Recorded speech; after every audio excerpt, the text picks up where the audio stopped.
My name is Jill Evans. I'm a member of the European Parliament for Wales and I represent Plaid Cymru, the Party of Wales.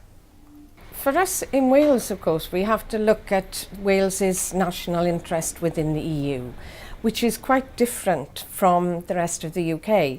And what we've found is that when the UK government is the one speaking and voting for Wales in the Council of Ministers, then Wales loses out. If you look at agriculture, if you look at the structural fund money that goes to the poorest regions, 3/4 of Wales gets that funding, and yet the UK government wants to slash it.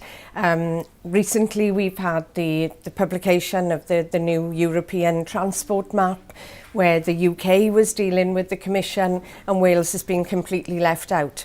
So Wales's interests in the EU are best served by the Welsh Government and by the people of Wales themselves. But clearly we are better off within the EU. And so in the event of a referendum, we would be looking at the Welsh vote, how the people of Wales voted. And if the people of Wales vote to stay in the EU, but the people of England vote to leave the EU, then I believe there must be negotiations on how we then move forward, because by that time Scotland will have voted for independence or against independence, which changes the whole context of the UK membership of the EU anyway. So what we need to do is look at where Wales's best interests lie.